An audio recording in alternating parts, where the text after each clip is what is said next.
정당이 민주주의를 만들었다고 하지만 최근 들어 정당에 대해 불신을 갖거나 비판적인 사람들이 많습니다.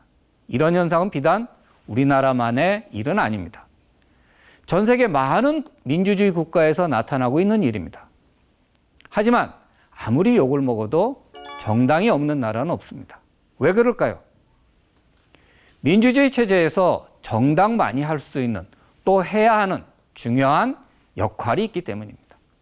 1960년 4.19 혁명으로 민주주의가 복원됐지만 얼마 지나지 않아 군사 쿠데타로 무너졌습니다. 그렇게 된 중요한 이유 중 하나는 그 혁명을 주도했던 이들이 학생들이었기 때문에 기존 권력을 대신할 대안 세력이 될 수 없었던 거죠.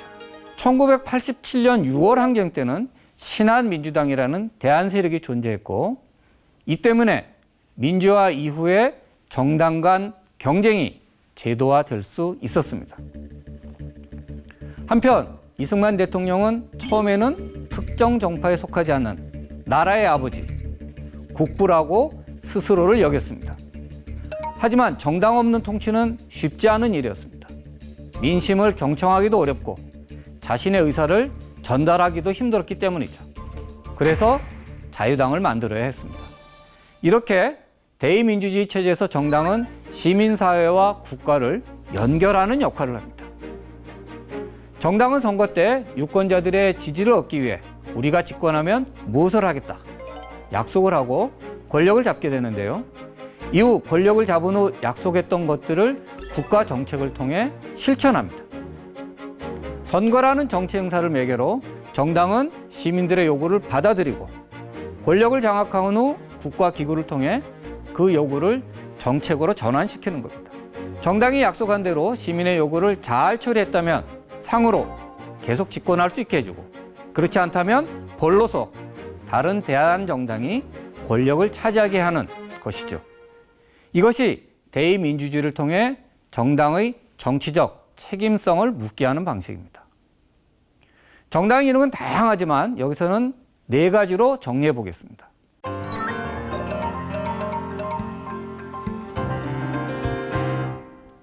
첫 번째, 이익의 표출과 집약.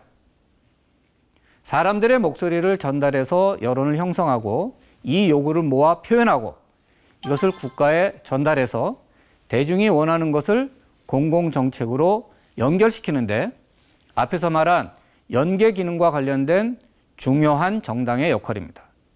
시민사회에서 제기되는 다양한 요구와 이해관계가 정당을 통해 대표되고 조직되어 정책 형성 과정에 전달될 수 있도록 하는 것이 정당의 중요한 역할입니다. 즉, 정당은 사회 내 다양한 이익을 대표하는 기구입니다.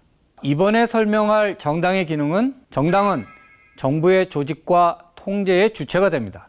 영국과 같은 내각제에서는 정당이 직접 국정 운영의 주체가 되기도 하는데요. 우리나라는 대통령제 국가이지만 집권당은 국가 통치에 중요한 역할을 합니다. 사실 모든 대통령은 특정한 정당 소속이고 선거 때 소속 정당은 유권자의 판단에 중요한 역할을 합니다. 즉, 당선된 대통령은 정당과 애당초부터 긴밀한 관계가 있는 것이죠. 특히 우리는 제3공화국 이후 당정협의회의 관행이 마련되었습니다. 중요한 국가 사안에 대해서는 행정부와 집권당이 함께 머리를 맞대고 정책의 방향과 내용을 논하게 됩니다. 관료들이 정책의 효율성을 중시한다면 정당은 국민의 반응에 민감합니다.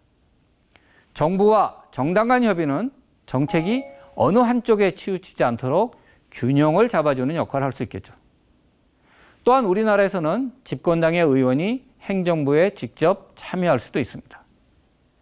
이처럼 안정적 통치를 위해서는 정부와 집권당의 효율적인 협력이 중요합니다.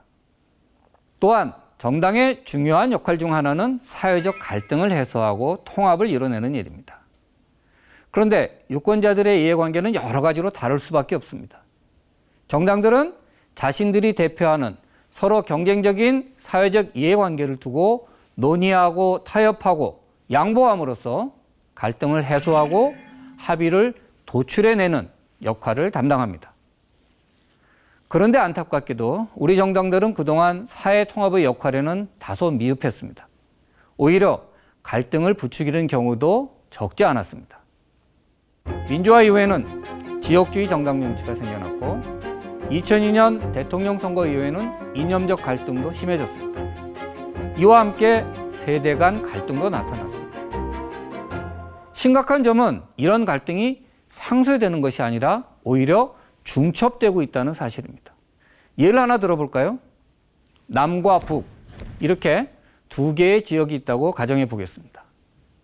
근데 북쪽에는 백인만 사는데 모두 부자들이고 개신교를 믿고 있다고 가정해 봅시다. 반대로 남쪽에는 흑인들만 살고 모두가 가난하고 가톨릭을 믿고 있습니다. 그러다가 어쩌다가 흑백 간에 인종 갈등이 생겼습니다. 그럼 어떻게 될까요? 인종 갈등은 곧바로 남북 간 지역 갈등으로 확산되고 또 종교 갈등까지 생겨날 것입니다.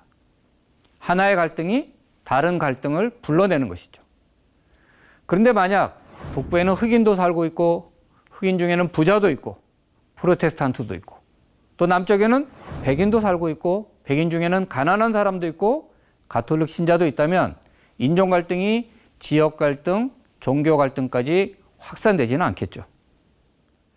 근데 현재 우리나라는 두 개의 정파를 중심으로 지역 갈등, 이념 갈등, 세대 갈등이 모두 중첩되어 있어서 하나의 갈등이 쭉 모든 갈등으로 갈 수밖에 없는 구조입니다. 정치와 무관해 보이는 사건도 종종 이념적, 정파적 갈등으로 확산되었던 것도 바로 이 때문입니다. 사회통합과 관련해서는 우리 정당들이 제 역할을 충분히 못하고 있습니다. 이처럼 정당은 정치적으로 매우 중요한 역할을 담당하고 있기 때문에 이 역할을 기존 정당들이 제대로 수행하지 못하면 정치에 대한 불만, 불신이 생겨날 수 있습니다. 정당들이 제 역할을 다할 수 있도록 감시하고 압력을 넣어야 하는 것이 시민들의 역할이기에 우리가 함께 노력해야 할 것입니다.